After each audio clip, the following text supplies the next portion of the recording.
Cade Mercer had been paid to kill 12 people before. He just hadn't known their names until now. The man across the table had soft hands. Cade noticed that first. Always did.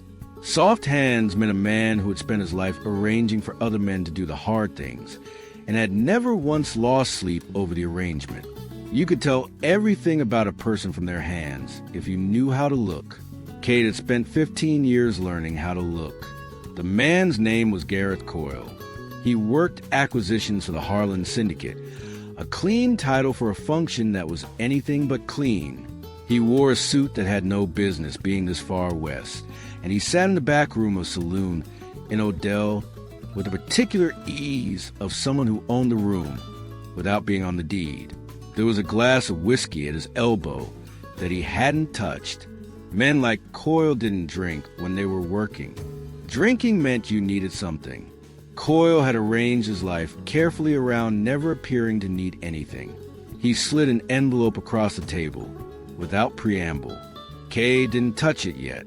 Woman named Nora Voss, Coyle said. 43 acres at the eastern bend of Harrow Creek. Dark soil, good water rights. The kind of land that doesn't come available often in this part of the territory. He said the way a man reads from a ledger, flat, factual, without the slightest acknowledgement that the land he was describing belonged to a living person. She's been refusing to sell for 14 months. He paused. Let that number settle. 3 men have gone out to reason with her. 2 came back empty-handed. 1 didn't come back at all. Cade looked at the envelope. What happened to the 3rd one? Coyle smiled. It was the kind of smile that lived entirely on the surface of a face, like oil on water, present, visible, touching nothing beneath it. He moved on. Coyle said, Men do. The fire in the corner of the room ticked and popped. Somewhere beyond the thin wall, the saloon carried on its ordinary noise. Boots on floorboards, the low current of men's voices, a glass set down too hard. The ordinary sounds of a world that did not know or care what was being arranged in this particular back room on this particular evening. We don't need her moved, Coyle said. His voice had dropped, not to a whisper. Whispers drew attention. He simply spoke at the precise volume that would carry exactly as far as the table and no further. We need the problem resolved. The words landed flat between them with the weight of things said so many times in so many back rooms that they had worn smooth with use. Cade picked up the envelope, felt its weight, set it in his coat pocket without opening it. He already knew what was in it. He always did. When Cade said, the sooner the better. We've been patient. The syndicate's patience has an edge to it, same as everything else. Coyle straightened his cuffs, a gesture so habitual it had stopped meaning anything. There's a bonus if it's done before the end of the month. Clean, no questions left behind. Cade stood. He picked up his hat from the table and settled it without looking at Coyle. I'll find you when it's done, he said. He walked out to the saloon without stopping, through the noise and the smoke and the warm press of bodies that smelled of trail dust and whiskey and particular sourness of men who work hard in the heat. He stepped out into the cold Odell night and stood on the boardwalk for a moment and breathed. The stars were out in numbers. The street was quiet. A dog was sleeping in the dust 20 yards away, one ear moving against some dream. Cade stood there for a long moment with his hand resting on the envelope in his coat pocket. Then he walked to where his horse was tied, mounted without ceremony, and rode north. 3 days between Odell and Harrow Creek. 3 days of open country in his own company, and the kind of silence that either clarifies a man or hollows him out, depending on what he brought into it. Cade had ridden this kind of silence before. He knew what to do with it. You didn't fight it. You didn't fill it. You let it come and you rode through it. And you came out the other side either cleaner or not. And either way you kept moving. Because stopping had never once solved anything in his experience. He thought, as he often did on long rides, about his brother. Daniel had been 2 years older and twice as decent. had the kind of face that made strangers trust him, which was useful in the cattle business and dangerous in most others. He had married a woman named Ruth in the spring of 1873, and they had built a house on 40 acres outside Cimarron and planted a kitchen garden and fully intended to grow old there. The Syndicate, not the Harlan Syndicate, a different outfit, same species, had wanted the water rights on Daniel's eastern boundary. Daniel had said no, had said it politely, then firmly, then in writing, then through a lawyer in town who lasted 2 weeks before he quietly closed his office and left for another county. Daniel had still said no. Kate had been in New Mexico when it happened, working a job he didn't like for a man he liked less. He'd gotten word through a third party, a folded note handed to him outside a general store in Tucumcari that said only, "Your brother's place burned." He didn't get out. Come if you're coming. He'd come. What was left of Daniel's house was a foundation and a chimney and a smell that Kate had never successfully put language to and had never stopped carrying. Ruth was alive. She had been in town that night. She had come back to nothing and stood in the ashes of her kitchen garden and had not cried in front of Cade, which told him everything about what kind of woman she was and everything about what it had cost her. He had buried what there was to bury. He had found the men responsible. That had taken 4 months and had not been clean. And afterward he had discovered that there was no afterward. That finding the men and doing what he did had not made a single thing right. Ruth was still a widow. The house was still ash. Daniel was still gone, and the kitchen garden was still a scorched rectangle of earth that nothing grew from. What he had discovered in the months after was that he was good at a particular thing, and that there were men willing to pay him for it, and that it was easier, considerably daily, practically easier, to not think too hard about the people attached to the jobs, to take the envelopes without opening them, to do the work and ride on and not look at the cedar trees. That had been the strategy for 11 years. He thought about it for 3 days on a road to Harrow Creek, with the empty country rolling out around him in every direction, and the sky do what the sky always did, going about its enormous and different business, without any awareness of the small things moving beneath it. He didn't arrive at any conclusions. He arrived at Harrow Creek. The town sat low in a valley between 2 dry ridges, the kind of place that had been almost abandoned so many times that the people who remained had stopped expecting things to improve. The main street was wide and quiet, and the storefronts were faded in a particular way of buildings that had stopped being painted, because the people inside them had stopped believing in the future of the street. Cade rode in just before noon and tied his horse outside the general store, and went in and bought tobacco he didn't need and listened. He was good at listening. Had learned early that a town's mouth was its people, and that people talked most freely when they didn't think anyone was paying attention. The man behind the counter was somewhere in his 60s with the expression of someone who had delivered bad news so many times it had become his default setting. 2 women were discussing something near the dry goods. A boy was sweeping the porch outside with the disengaged energy of someone performing a task under observation. Cade bought his tobacco and asked, in the casual way of a man making conversation to fill the time, whether there was any ranch work to be had in the area. The man behind the counter looked at him with an expression that shifted through several things quickly before settling on careful. "Depends what kind," he said. "Any kind. I'm not particular." The man was quiet for a moment. "There's a Voss place, east of town. Widow woman. She runs it alone since her husband passed." He paused in a way that held something back. "She's particular about who she takes on." "How'd her husband go?" Cade asked. "Idle. The way you ask things you're pretending not to care about." The man behind the counter looked at his hands.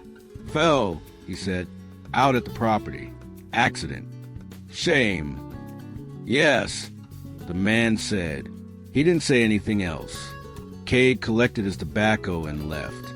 On the boardwalk, he stood for a moment and looked down the quiet street. He had heard, What wasn't said as clearly as what was. Fell. Accident. Said the way people say things they don't believe, but have decided believing would cost more than they're willing to pay. He went to the saloon, not to drink, but because saloons are the town's other mouth, the one that spoke more freely and with less editing. He sat at the bar with a beer. He nursed for the better part of an hour, and he listened to the room. What he heard assembled itself slowly, the way pictures assemble themselves from separate pieces. Ellis Voss had been a surveyor, had worked for a land outfit that everyone in town knew was connected to the Harlan Syndicate, without anyone saying so directly, had come home from a surveying job one spring looking like a man who had seen something that changed the shape of things for him, had been quiet in the weeks after, then quieter. Then one morning, they found him at the bottom of the dry well on the northwest corner of his own property. Ruled an accident by the county coroner, whose name Cade noted. Nora Voss had buried him and kept the ranch and refused to sell to the three men who came calling in the months after. The first two had left peacefully enough. The third had not been seen again. There was a thing in the way the saloon talked about Nora Voss. Not pity, not exactly respect either. Something between the two that was harder to name. The particular way a community regards someone who is doing the thing they all know should be done, and none of them are willing to do themselves. They admired her for standing. They kept their distance from the standing, because standing had a cost, and they had all decided, each privately and quietly and without discussion, that the cost was more than they had. The town had learned to look away. Cade finished his beer and rode out to the Voss property. What he found was not what he'd been told to expect. He had learned over the years to form no picture beforehand. Pictures created attachments. Attachments created complications. He had learned to arrive at a job empty and to fill himself only with what was useful. The layout of the land, the patterns of movement, the access points, the windows of opportunity that every situation eventually offered to a patient man. But Nora Voss's property had a way of filling you whether you invited it or not. The drive from the road was lined on both sides with young cedar trees, 12 of them, spaced with deliberate hand, each one straight and serious as a sentence. They were not yet tall enough to give shade, but they were tall enough to be unambiguous about their intentions. Someone had planted these trees with a specific future in mind, and had believed, fully and without hedging, that they would be here to see it. The ranch house itself was modest, single story, whitewashed walls gone slightly gray with weather, a porch that ran the full width of front with 2 chairs on it that had clearly been used recently. The kitchen garden on the south side was small but serious, not decorative, not aspirational, but practical. Someone who understood that this ground fed them and treated it accordingly. The fences told a story in 2 parts. Some sections repaired so recently the wood was still pale, others broken and waiting. The story of a woman doing the labor of 2 people and making choices daily about what could wait and what couldn't. A gray cat watched him from the porch rail with the sovereign calm of something that had long ago determined it owned the place and had since stopped feeling the need to prove it. He found Nora Voss behind the barn. She was working a length of wire through a fence post with bare hands, no gloves, the wire leaving its thin red arguments across her palms in a way that wire always did when you worked it long enough. She didn't startle when she heard his horse. She looked up, assessing the way you assess weather, quickly, practically, without investment in what you hoped it would be, and went back to the wire. "You're lost," she said. It wasn't a question. "Looking for work," Cade said. "Heard there might be a ranch in this area needing hands." She pulled the wire through, wrapped the end twice with the practice motion of 10,000 repetitions, and straightened up. She was somewhere in her mid-30s. The kind of face that held its own counsel, not pretty in the soft way that asked for things, but defined, certain, with a quality of attention behind her eyes that made you feel uncomfortably that she was reading more of you than you had offered to show. There was a smear of grease on her left forearm. She didn't seem to notice it. People who didn't notice grease on their arms were people who had made their peace with the fact that the work was never finished and had stopped performing cleanliness for strangers. "Who told you that?" she said. "Man in town." "Which man?" Cade gave a name he had constructed on the ride over. She studied him. The gray cat had descended from the porch and crossed the yard with the unhurried authority of its kind, and was now sitting near his horse's front hooves, regarding him with the same level assessment as its owner. "I don't need hands," Nora said. "I need someone who can work without being told twice, and who doesn't ask more questions than the job requires." She set her tools down and picked up the next section of wire. "Those are two different things." "I understand the difference," Cade said. She looked at him for another long moment, the kind of looking that went past the surface of a person and poked at what was underneath without asking permission. He met it steadily, because flinching would have told her something true. 50 cents a day," she said. "You sleep in the barn. You eat what I cook, and you don't complain about it. That section of East Fence has been down since March. You can start there." She went back to the wire. Without waiting for his answer, Cade dismounted, tied his horse to the post, collected his tools from the saddlebag, and walked toward the east fence without another word. He told himself it was strategy. He cataloged the property as he worked. The northwest corner, with its overgrown brush that he noted without approaching, the dry well visible from a distance, its stone rim gray and weathered, the way she moved between the barn and the house and the garden in routes that were too consistent to be accidental. A woman who had mapped her own ground for safety's sake. The angles from the road, the sight lines from the ridge. He told himself it was all useful, that he was learning the place the way he always learned places, systematically, without sentiment, for the purpose the job required. And most of that was true. But when the evening came and she set a tin plate of salt pork and cornbread on the porch rail, without calling him, simply appeared, left the plate, and went back inside before he could say a word, something in his chest moved a quarter inch in a direction he didn't have a name for and had not been expecting. He sat on the step and ate in the cooling dark. The creek ran somewhere beyond the tree line, low and steady. The sound of water that had been running a long time and expected to keep running regardless of what happened on the banks above it. He looked at the cedar trees along the drive, catching the last of the light along their tops. 12 of them, straight and unhurried, and entirely certain about their own futures. He set his plate down. He did not sleep well that night. It was the 5th evening before she sat on the porch at the same time he was on the step, and neither of them moved away. And after a long enough silence, it became clear that neither of them intended to. The sky was doing something remarkable to the west. Long horizontal bars of orange and deep red going purple at their edges. The kind of sunset the high desert specialized in. Extravagant, unasked for, entirely indifferent to whether anyone was watching. "You've worked ranches before," she said. It wasn't a question. Cade said, "You work like a man who knows what needs doing before he's told. That's either experience or instinct." She paused. "Which is it?" "Probably both by now."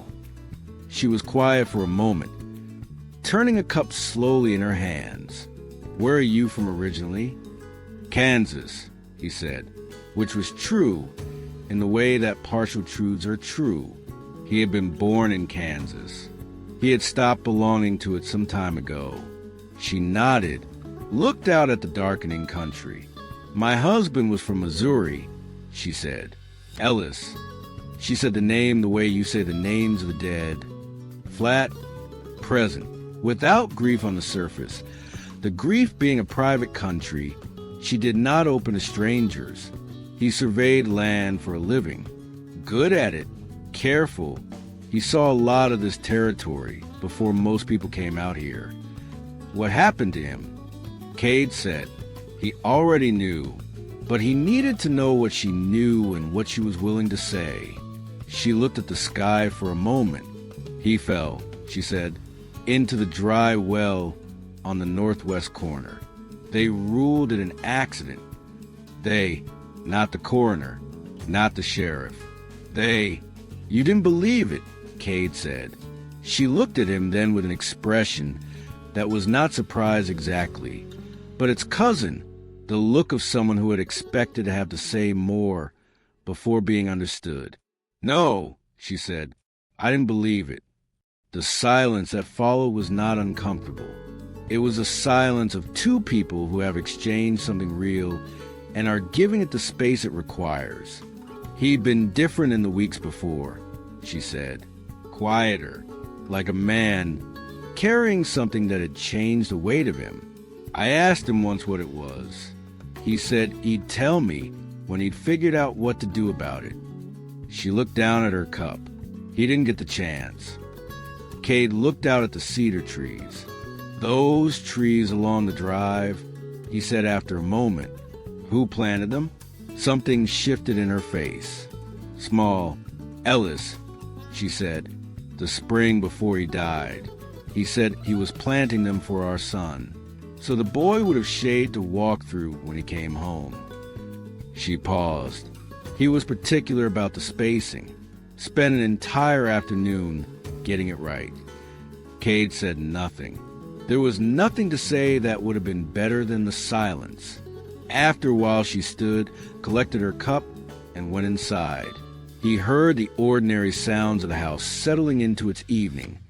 The lamp turned up, water poured, the soft close of a door somewhere inside. He sat on the step for a long time after, and looked at the cedar trees in the dark, and did not think about the job. He saw him on a Tuesday morning from the barn roof. Cade was up there replacing warped planks with a methodical patience the work required, pulling nails, setting new boards, working his way across in the early light.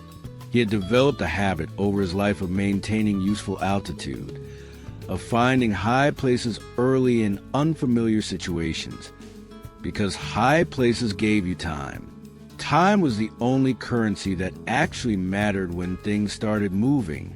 The rider came from the West Road, stopped at the edge of property line, sat his horse without moving for a count of 40, 50, 60, looking at the house, looking at the barn, then without approaching, turned and rode back the way he'd come. Cade kept working, pulled the next nail, set the next board. He knew what the rider was, had been one himself. In the early years of this kind of work, the preliminary visit, the confirmation that the job was in motion, the quiet message to the man on the inside that the clock was running. He had been given 30 days originally. He had used 22. The rider today was a reminder that the remaining 8 were not optional. That night, lying in the barn with the darkness solid around him and the ranch making its nighttime sounds, the horse shifting, the cat moving somewhere in the rafters, the creek below the tree line. He lay with his hands open at his sides and stared at the ceiling and had, for the first time, a conversation with himself that he had been avoiding. He thought about Nora Voss sitting on the porch with a cup going cold in her hands and the particular flatness with which she had said they ruled it an accident. He thought about Ellis planting cedar trees for his son to walk through. He thought about what it meant that a man surveying land for the Harlan Syndicate had come home one spring looking like someone who had seen something that changed the shape of everything. He thought about Daniel, about Ruth in the ashes of her kitchen garden. He rolled onto his side and looked at the barn wall, and did not make any decision that night, because he was not yet ready to make it honestly, and he had long ago learned that decisions made before you were ready to mean them were worth less than no decision at all. but the door had opened. He could feel it. The boy arrived on a Thursday, riding a roan pony up the drive with the confidence of someone who had made this trip enough times that it had stopped being a journey and become simply a motion, automatic, owned as natural as breathing. He was 9 years old, maybe 10, dark-eyed like his mother, with her same quality of attention, that same sense of a person who observed more than they offered.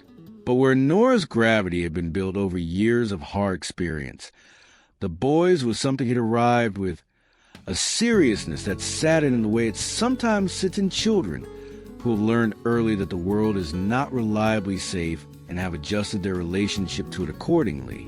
His name was Thomas.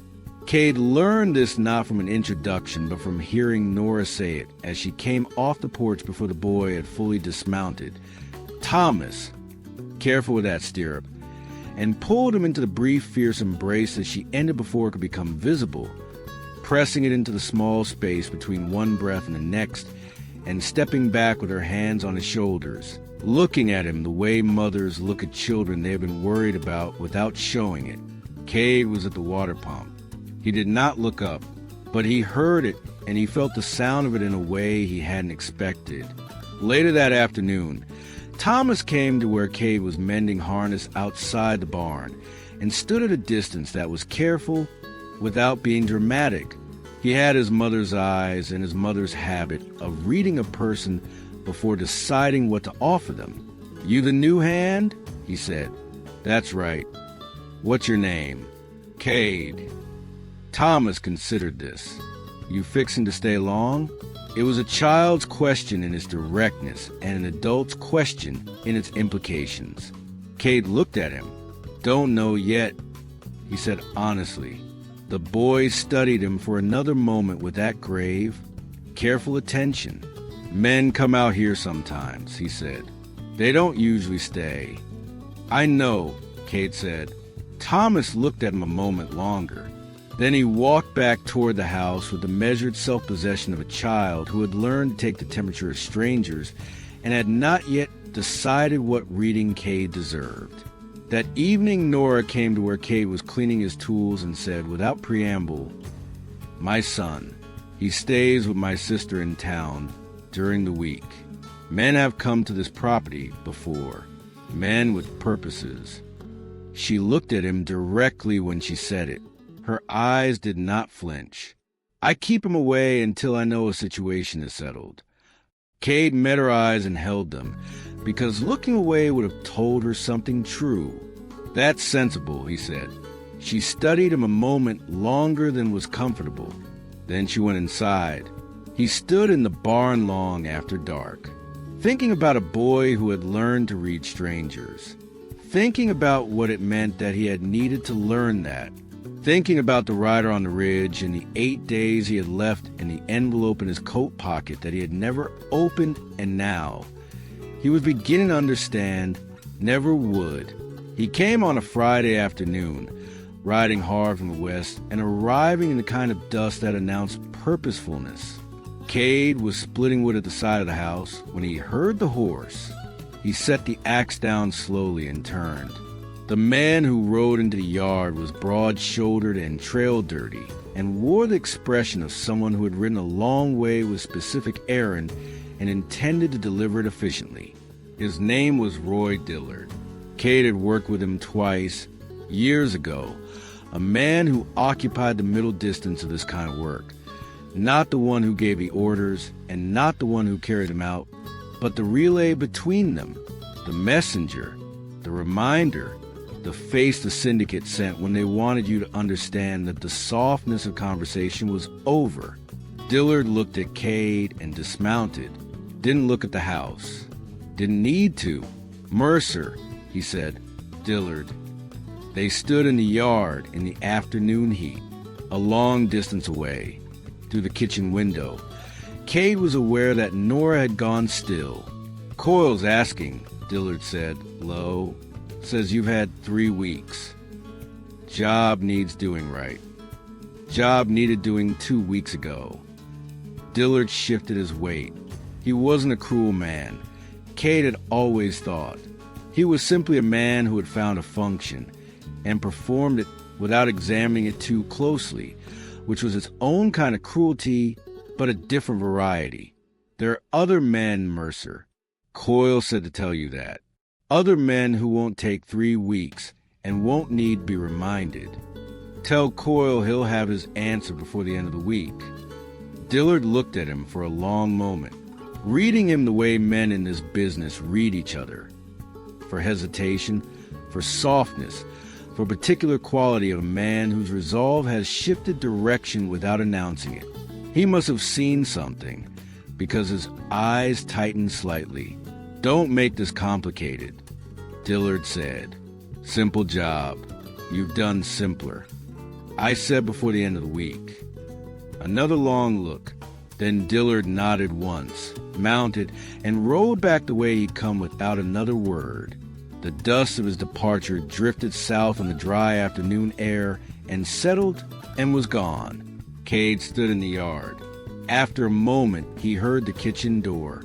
Nora came out onto the porch and stood with her arms crossed and looked at him with the expression of a woman who had just watched something and was now deciding what she had seen. She did not ask who Dillard was. She did not ask what had been said. She simply looked at Cade with that steady, reading gaze and waited. "Old acquaintance," Cade said, passing through. She looked at him for a moment longer. "Supper in an hour," she said, and went back inside. He stood alone in the yard and understood that she had not believed him and had not pretended to and had chosen, for reasons he couldn't yet fully read, to let it go. For now, he picked up the axe and went back to the wood. He split it harder than necessary. He went to the northwest corner on a Wednesday morning, when the dust of Nora's wagon had settled a quarter-mile down the road toward town, and the property had gone quiet with her absence. He had been watching that corner for 3 weeks, had noted her avoidance of it the way you note the thing in a room that everyone walks around without naming, the careful routing, the preference for other directions, the way her eyes moved past it when they approached it and found something else to settle on. The ground around the old dry well was overgrown in a way of places that had been left alone long enough for the earth to practice its slow forgetting. Brush grew thick and undisturbed, or apparently undisturbed. Cade moved through it slowly, reading the ground the way he read everything.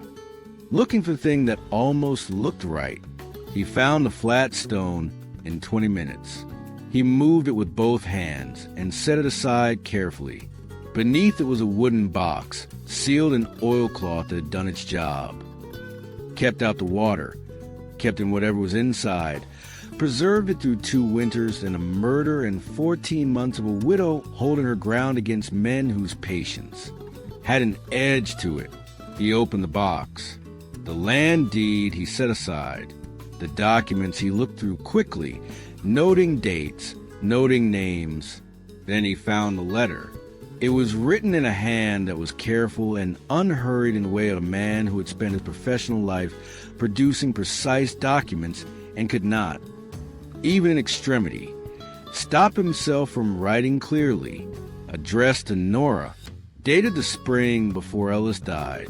Kay could picture him at a table somewhere, writing in the last lamplight after Nora was asleep, putting down the thing that had been changing the weight of him for weeks, getting it out of his body and into the paper where it would exist independent of him. He had understood, writing this, that he might not be the one to deliver it. "Nora," it began, "if you're reading this without me having given it to you myself, then what I was afraid of has happened.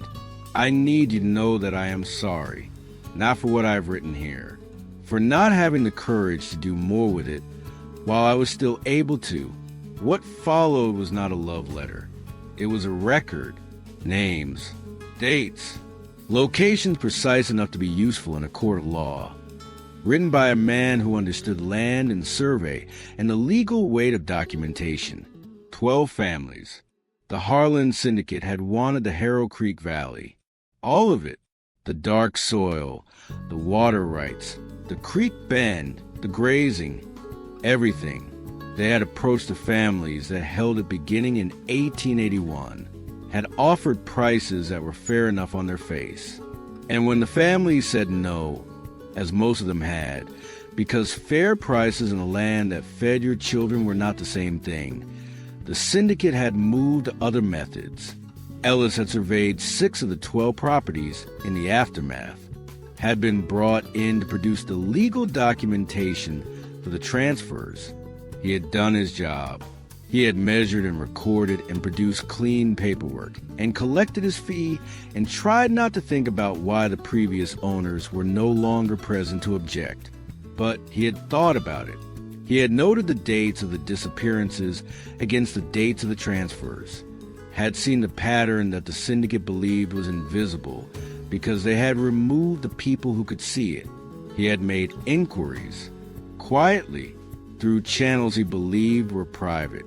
What he found was worse than the disappearances. The Harlan family, the core of the syndicate, had not merely driven the homesteaders off their land. In several cases, the families had tried to leave peacefully, had packed their wagons and their children and their livestock, and had headed for other counties.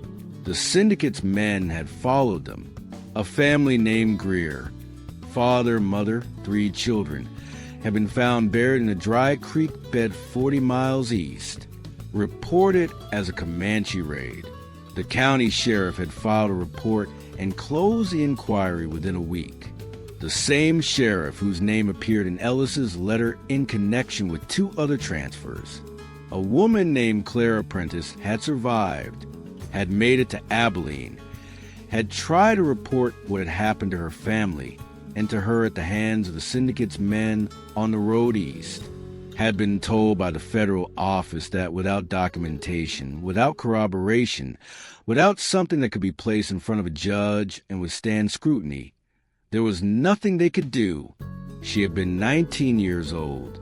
She had arrived in Abilene alone, in the condition that a woman arrives in when men have decided that her suffering is a message to be sent to others. Ellis had tracked down Clara Prentice, had spoken with her, had added her account to his record in handwriting that was less steady than the rest of the letter, as though what he was transcribing had made it difficult to hold the pen. 3 other women, similar accounts. The syndicate's men had a way of making their violence comprehensive, of ensuring that the people they displaced arrived at their destinations, if they arrived at all, in a state that said clearly what happened to those who refused. Ellis had documented all of it, names, dates, descriptions that Clara Prentice and the others had given him, mile markers on roads east where things had happened that the land had absorbed without comment because land does not testify. He had buried it because he was afraid.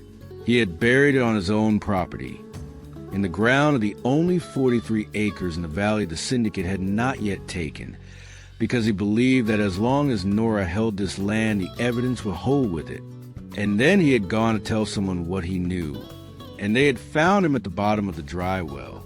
Cade stood in the northwest corner of the Voss property with the letter in his hands and the dry well at his feet, and the morning going bright and enormous above him, and he felt something move through him that he did not immediately recognize, because it had been a long time since he had felt it in its full form. It was not guilt. Guilt was familiar. He had lived alongside guilt for 11 years and had developed a functional relationship with it. This was something else. This was the sudden and total collapse of the distance he had maintained between himself and the thing he did, the careful architecture of not thinking, the practiced management of perspective, the professional habit of people as problems. All of it went at once, quietly, like a structure whose last load-bearing wall has finally given. He thought about Clara Prentice, 19 years old, arriving in Abilene alone. He thought about 3 other women whose names were written in Ellis Voss's careful hand. He thought about the Greer family in the Dry Creek bed, filed as a Comanche raid, inquiry closed in a week. He thought about Nora, sitting on a porch every evening with a cup going cold in her hands, refusing to sell, holding this ground that her dead husband had trusted her to hold because the evidence buried in it was the only justice 12 families and 5 women would ever have. He thought about Garrett Coyle in a clean suit with soft hands, saying, "We need the problem resolved."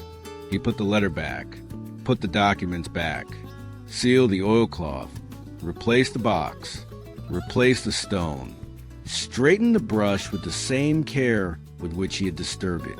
He walked back to the barn. He sat on his bedroll in the dim interior with his hands open on his knees and looked at them for a long time. 12 families.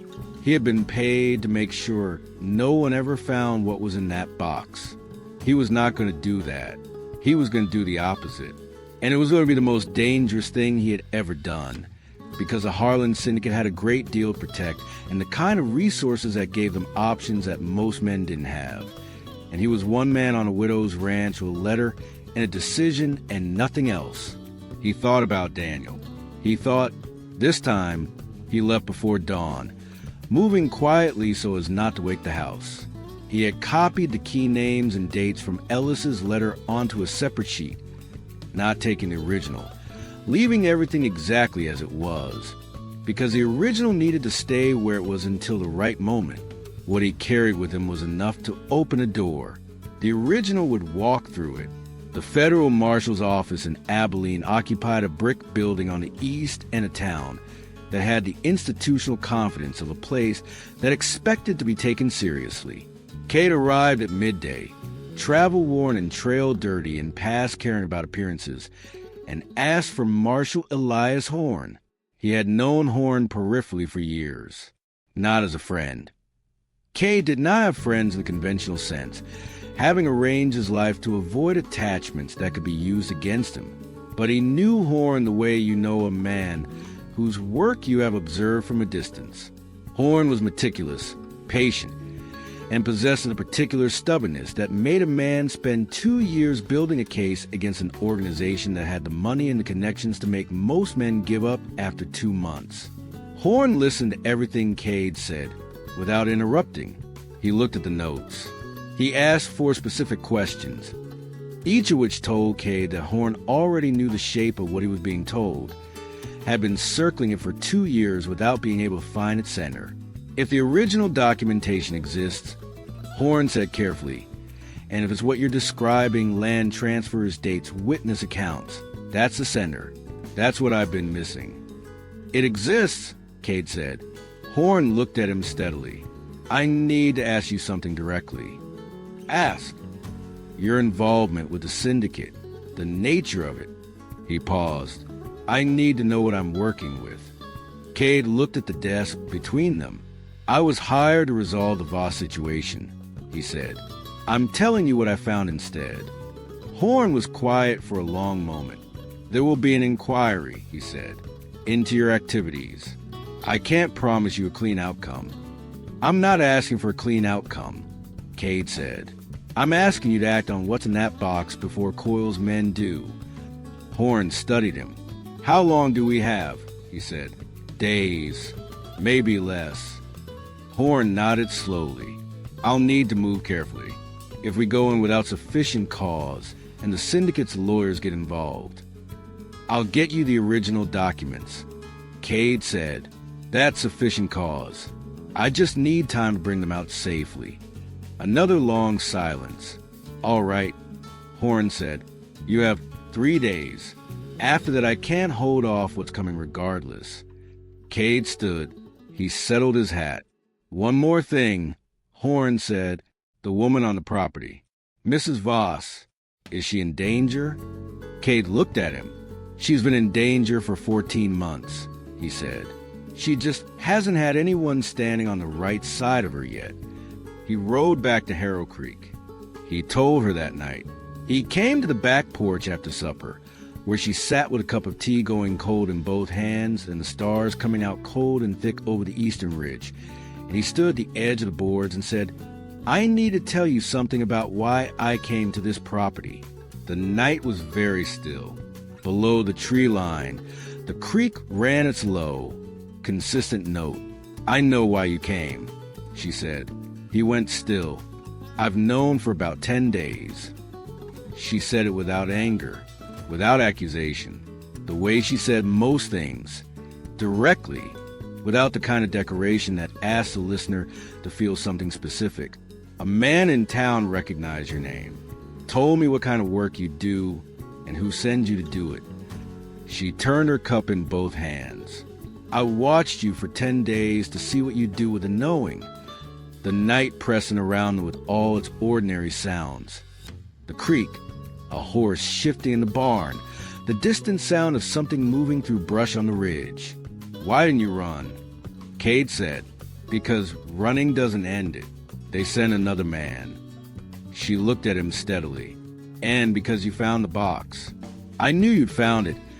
I saw your boot prints near the northwest corner when I came back from town. The brush was almost right.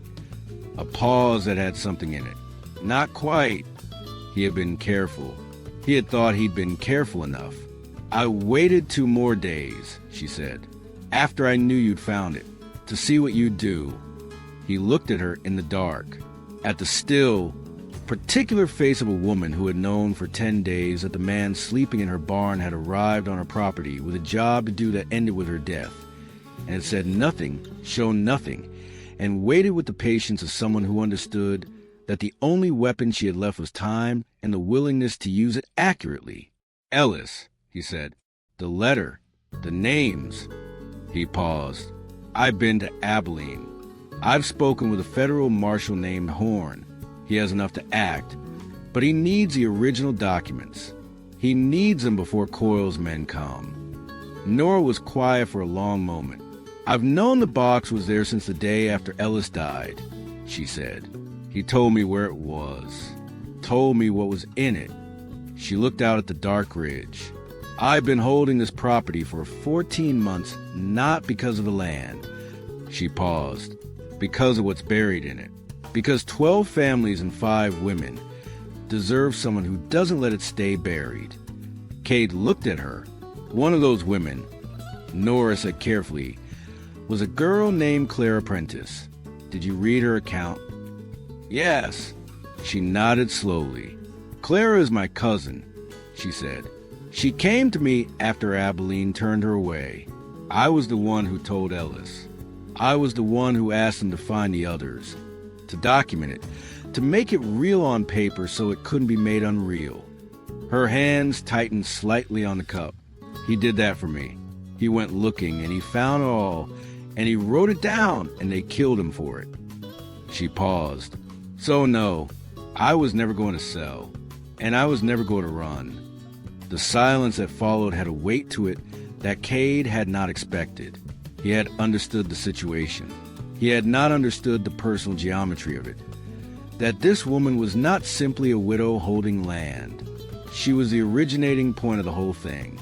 The person who had sent her husband toward the truth that had killed him, and who had been carrying that ever since, alone, without telling anyone, holding a ranch and a secret and a grief she kept in the private country behind her eyes.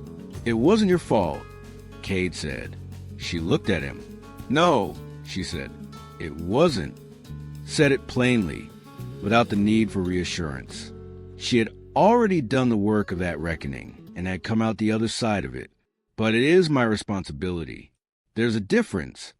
He looked at her for a long moment, at the still, particular face of a woman who had decided something a long time ago and had not once looked for a reason to undecide it. If we send the documents to Horn, he said, they'll come before he can act on them. I know.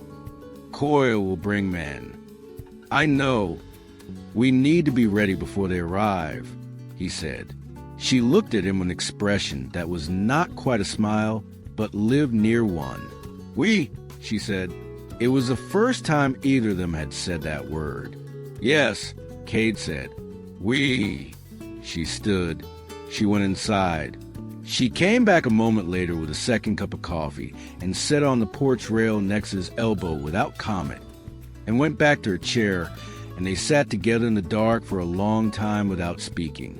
It was the most settled Cade had felt in 11 years. They sent the documents to Horn's office by way of the stage that left Harrow Creek at 4 in the morning. Cade riding out in the pre-dawn dark to hand a leather satchel to the driver with specific instructions and a copy of Horn's name and office written on the outside wrapper. He came back to property as the sky was going from black to the first gray hint of itself, and found Nora already in the yard, moving with the quiet deliberateness of a woman who had decided that the hours between now and whatever was coming would be spent in preparation rather than in dread. They worked through the night and into the early morning hours. It was practical work, loading rifles, taking stock of ammunition, establishing positions, Cade walking the yard and the fence line in the dark, determining angles of approach, identifying cover, thinking through the variables that would present themselves when men came up a drive expecting an easy morning and found something else. Nora worked beside him without being directed. She knew the property the way she knew everything, completely, specifically, from long practice. She knew which fence posts were solid and which would not hold weight. She knew the sight line from a barn roof. She knew that the eastern approach was longer and that men coming from that direction would be visible from a kitchen window for a full minute before they reached the yard. They did not speak much. The work didn't require it. And there was something in the quality of the silence between them that had changed, had lost the quality of two people being careful around each other, and gained the quality of two people who had stopped needing to be. At some point past midnight, Nora made coffee, and they stood at the kitchen counter and drank in the lamplight, and Cade looked at her hands around the cup, the wire marks, the work calluses, the particular competence of hands that had been doing difficult things for a long time and had stopped apologizing for showing it, and felt something in his chest that he recognized, finally, for what it was. Not strategy, not the complicated calculus of a man managing a situation. Something considerably simpler and considerably more inconvenient. "You should try to sleep," he said. "A few hours at least." She looked at him. "Should I?" "The next several hours will require you to be sharp." "I'm aware of what the next several hours will require." She set her cup down. "What about you?" "I don't sleep much before jobs," he said. Then, hearing what he'd said, "Before situations like this," the corner of her mouth moved. Not a smile, but the neighborhood of one. "Get some rest, Cade," she said. She said his name the way she said everything, directly, without embellishment, without performing any softness she didn't feel. It landed differently for that reason. She went to her room. He went to the barn. He lay in the dark with his eyes open and listened to property breathe and thought about tomorrow, and then, after a while, stopped thinking about tomorrow and simply lay in the stillness and let the night be what it was. The creek ran below the tree line. The cedar trees stood in the dark, patient and certain, growing by the fraction of an inch that was their nightly increment toward the light. They came before dawn. Cade heard them on the road before he could see them. The particular sound of several horses moving in loose formation, not hurrying. The sound of men who expected the morning's work to be brief and had conserved their horses accordingly. He was at the fence line when the first gray light came over the ridge. He had been there for an hour. He had chosen the position carefully, open, visible, with a bar at his back and a clear line of sight to the drive. He stood with his rifle across his chest and watched them come. 7, coiled at the front, sitting his horse with the ease of a man who had never personally suffered a consequence and had arranged his life around ensuring he never would. 6 men behind him in loose formation, trail dusty, armed, moving with particular absence of urgency that men display when they do not expect resistance worth naming. The first man to come around the south side of the barn pulled up hard when he saw Cade. His horse felt the abruptness and sidestepped. The man's hand went to his hip by reflex. "Leave it," Cade said, quietly, the way you say something you mean. The man left it. Coyle came around the corner behind his man and stopped. He looked at Cade. Then he looked at the barn. Then at the house. Reading the situation with the quick professional eye of a man who had arranged enough situations to recognize when one had been arranged against him, his face settled into careful. "Mercer," he said, "you've taken your time. Job needed doing right." Coyle's eyes moved over the yard with the systematic attention of a man taking inventory. 6 days since Dillard's visit. The woman was presumably inside. The target was standing in the open with a rifle across his chest and an expression that had nothing in it that Coyle was accustomed to reading in the men he employed. "Step aside," Coyle said, pleasantly. He had a talent for pleasantness that went all the way down to the floor of him and found nothing beneath it. "You'll be paid in full. Bonus for the wait." "I don't think so," Cade said. A silence. The morning held it. Somewhere on the ridge, a bird started and stopped. "Mercer." Coyle's voice had lost its pleasantness the way a sky loses color before a storm. Gradually, then all at once. "Step aside." The front door of the house opened. Nora Voss came onto the porch. She carried her rifle in her right hand, and in her left she held up a leather satchel. Held it deliberately, at shoulder height, for long enough that every man in the yard could see it and register that she wanted it seen. Coyle's eyes went to it. Something moved in his face. "That satchel left this property 2 days ago," Cade said. "It's in the hands of Marshal Elias Horn at the federal office in Abilene. Inside it is every document Ellis Voss compiled. Names, dates, land transfers, witness accounts. 12 families, 5 women." He paused. The account of a girl named Clara Prentice in detail specific enough that every man she could identify will be named in an indictment. The silence this time had a different quality. Heavier. The particular heaviness of things that have been buried a long time breaking the surface of the ground. "What you're looking at," Cade continued, nodding at the satchel, "is a copy. The original is already where you can't reach it." Coyle looked at the satchel, looked at Cade, looked at the satchel again. "You don't know what you've done," he said, low, almost quiet, the voice of a man recalculating from the foundations up. "I know exactly what I've done," Cade said. "I've read every name in that letter, every one of them." He let that land. 12 families, Coyle. The Greer family in a dry creek bed, 40 miles east, filed as a Comanche raid. How long did you think that was going to hold? Something in Coyle's face changed. The pleasantness was entirely gone now, and what was beneath it was something older and less managed. The face of a man whose arrangements were coming apart and who was not accustomed to not having a next move. He nodded to the man on his left. The man's hand went to his gun. Cade moved. What followed was not clean, and was not brief, and did not look from a distance like anything except violence and dust and a hard crack of rifles making their arguments against the morning air.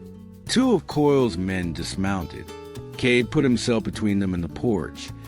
Not dramatically, not with any gesture that would have fit in performance, but with the simple factual presence of a body that had made a decision and intended to keep it.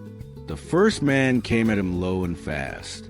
Cade stepped inside his reach and put him on the ground with an efficiency that came from 15 years of practice and the particular clarity of man who is done running the calculation because the calculation has already been run.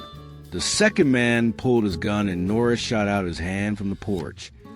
Not the gun exactly, but close enough that the man's hand opened and the gun went, and he stood looking at his palm with an expression of someone who had very recently updated his assessment of widows on frontier ranches. 2 others went for the flanks. Cade had positioned for this. He had spent an hour in the pre-dawn dark establishing exactly where he would be when this happened and why. And the men who came around the flanks found that the angles he had chosen made them visible before they were useful. which was the whole point.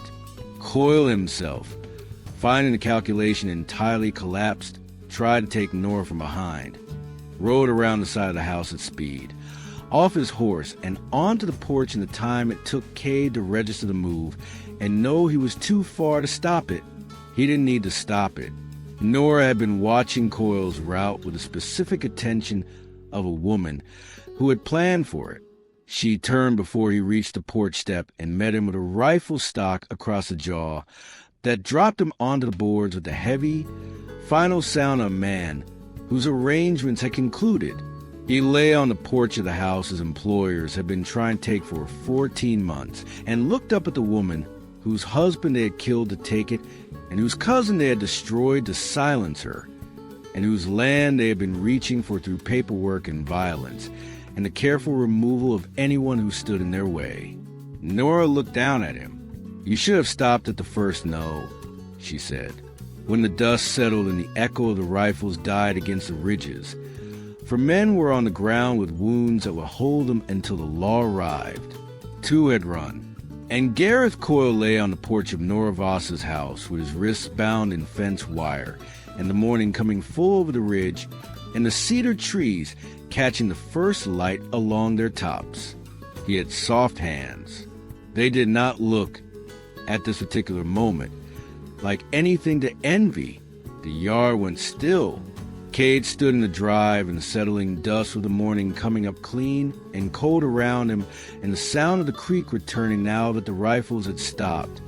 The ordinary sound of water that had been running through all of it without interruption, as it would continue running after, because water did not mark these events the way people needed to. He looked at his hands. He walked to the far side of the barn and sat down on the ground with his back against the boards and his knees up and his hands resting open, and looked at nothing in particular for a long time. He thought about 11 years.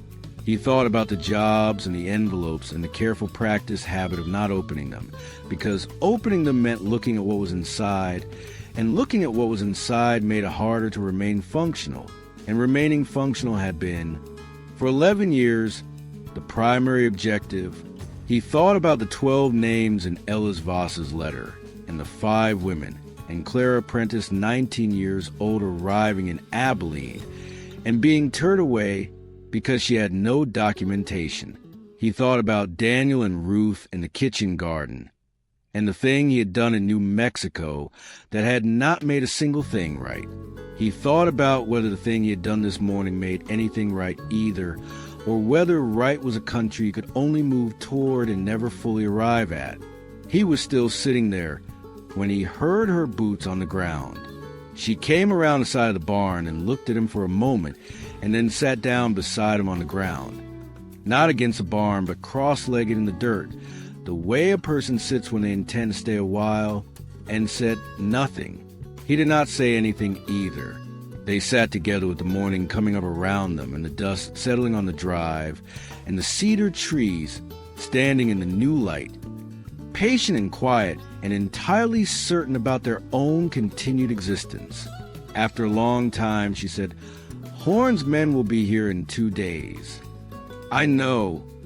There will be questions about your involvement. I know." She looked at the cedars. "Ellis was afraid for 3 weeks before they killed him," she said. "He spent those 3 weeks trying to find a way to do the right thing without it costing what it was going to cost." A pause. He didn't find a way. There wasn't one. Cade looked at the ground between his boots. "Neither did you," she said. "Find a way around it." She paused. "You just decided to pay it." He looked at her. She was looking at the cedars, her profile against the morning sky, and there was something in her face that was not softness. Nora Voss did not have softness in conventional sense and did not need it, but something adjacent to it. The face of a person who has witnessed something they have been waiting a long time to see and have not yet fully absorbed that it is real. He looked back at the cedars.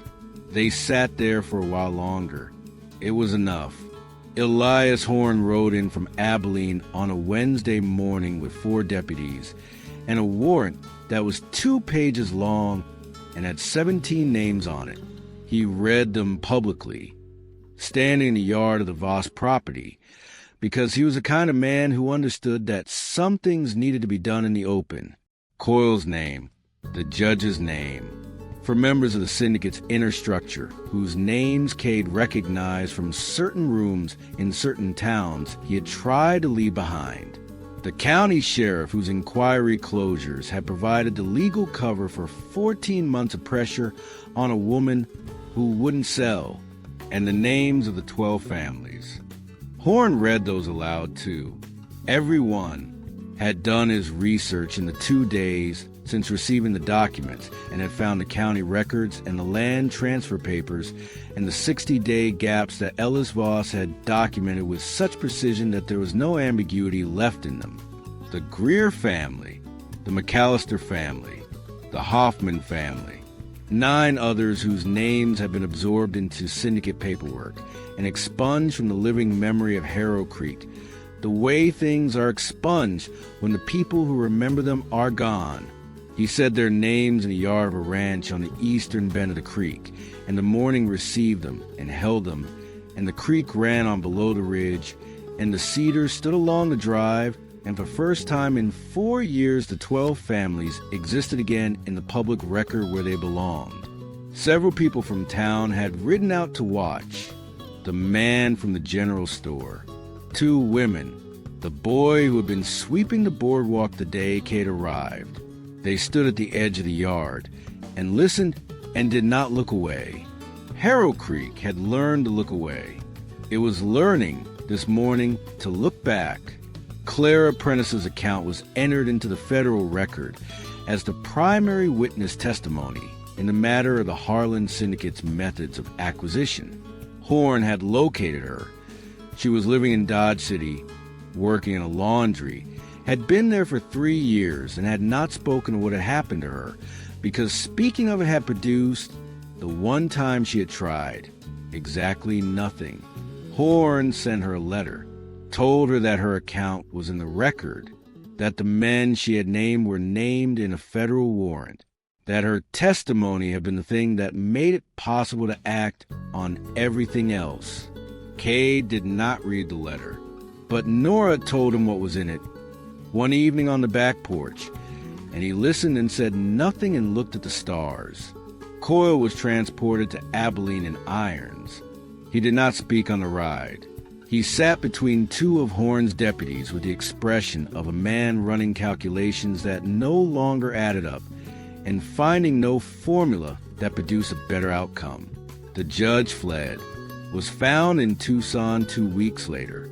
The syndicate's lawyers descended like weather, made a great deal of noise, and ultimately accomplished very little, because Ellis Voss had been very thorough, and Elias Horn had been very patient, and the 2 of them together, one dead and one alive, had produced something that was more resistant to legal pressure than the syndicate's money had anticipated. Cade's involvement was investigated. Horn had promised him nothing and delivered exactly nothing. The inquiry was thorough, the questions were specific, and Cade answered all of them honestly, which was the only strategy he had left, and the only one that felt like anything other than another form of the practice distance he had spent 11 years maintaining. He was not charged. The decision came down from a federal judge in Wichita who read the file and determined that Cade's actions had been materially responsible for the resolution of 14 counts of murder and 5 counts of documented assault, and had enabled the recovery of land from 12 families' heirs, and had produced, in sum, a result that the law itself had been unable to produce in 2 years of trying. He was not absolved either. That was not the judge's role, and both of them knew it. Some things you carried. You did not set them down because someone told you it was permitted. You carried them because they were yours, and because carrying them honestly was the only accurate thing to do with them. Cade understood that. He had always understood it. He was simply, now, carrying different weight. By the following spring, the east pasture fence stood straight and true for the first time in years. Cade had rebuilt it properly, not patched, not repaired in the provisional way of a man who is not sure how long he will be staying, but built from the foundation up with new posts and new wire and the kind of attention to levelness that said, without words, that this fence was built to last because the person building it intended to be here to see it last. It had taken 5 weeks. Thomas had helped with the last section. This had not been arranged. Thomas had simply appeared one Saturday morning while Cade was working the corner post and stood watching for a while with his grave, assessing eyes, and then without asking picked up the other end of the wire and held it taut while Cade worked it through. They had worked the rest of that section in silence that was not uncomfortable, which was its own kind of thing. "You set a post better than anyone I've seen," Thomas said at one point, in the manner of someone delivering a technical assessment rather than a compliment. "Your father showed me the way he did it," Cade said, which was not true literally. He had never met Ellis Voss, but was true in a way that a man's work survives in the tools and the fences and the cedar trees, in a particular way a fence post should be set to hold for 20 years, which Nora had shown him early on, saying Ellis was particular about this. "Let me show you how he did it." Thomas considered this. "Did you know him?" he said. "No," Cade said, "but I know what he did, and it mattered." The boy nodded slowly, held the wire, went back to work. After that, he appeared most Saturdays. The cedar trees had grown another 8 inches by the time the post oak bloomed in April. Standing at the beginning of the drive in the morning light, you could see them differently now. Not as saplings planted in hope, but as trees with their own intentions, their own quiet confidence, their own slow-building claim on the future. They were going to be tall. They were going to give shade.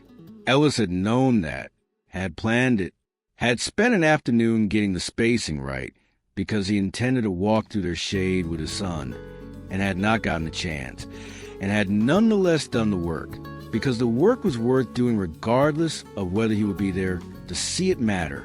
Cade thought about that often. On a morning in April, with frost still on the cedar branches and the valley going gold in the early light, Nora was at the fence line, the old fence line, the first one, the one where they had first spoken. She was not working. She was simply standing there looking out at the ridge, the way she sometimes stood in the mornings when the light was doing something particular. Cade came and stood beside her. She did not move away. They stood together watching the ridge go gold, close enough that their shoulders touched, and neither of them remarked on it, because some things, once they arrive, do not require remarking on. They simply become true, the way the cedars were true, the way the creek was true, the way the east pasture fence was true, things that had been built carefully and honestly and with full knowledge of what they were, and that intended, without drama, to stand. The boy came out of the house behind them and stood on the porch and said something about breakfast that neither of them fully heard. Nora smiled. He felt it more than saw it. The small change in the air beside him. "Coming," she called back. She turned toward the house and then paused and looked at Cade with the expression he'd come to know best on her. Direct, clear, without performance. The face of a person who says what they mean and means what they say and has long since stopped finding any reason to do otherwise. "You gonna stand there all morning?" she said. He looked at the ridge, at the cedars, at the east pasture fence running straight and level into the morning light. "No," he said. He followed her inside. The door closed behind them. The creek ran on. The cedars grew, patient and unhurried, and entirely certain about their own futures toward the light. And that is where we leave them.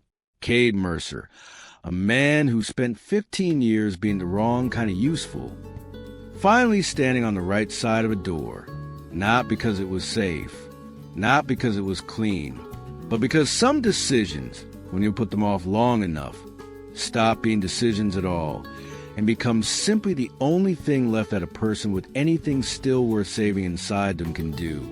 And Nora Voss, who never once flinched, who planted cedar trees in the ground of the hardest years of her life because she intended to be standing when they gave shade, who held a secret and a ranch and a grief and a promise to 12 families that the world had tried very hard to make her forget. She didn't forget. Neither should we. If this story held you, if Cade's slow unraveling or Nora's quiet, unbreakable steadiness kept you here until the cedars grew tall, then hit that like button before you go. It takes 2 seconds, and it tells us that stories told this way, slowly, honestly, without rushing the parts that matter, are worth making more of. Subscribe if you haven't already. There are more stories waiting here. Different lives, different frontiers, different people finding their way towards something real in a world that made it hard. Every one of them is built the same way this one was. From the ground up, with the kind of care that believes you deserve more than a story that forgets you the moment it ends. And drop something in the comments. Tell me where this story found you. What city? What country? What quiet corner of the world you were sitting in when Cade rode into Harrow Creek with an envelope in his pocket and a job he was never going to finish. I read every one. The next story is already waiting. I'll see you there.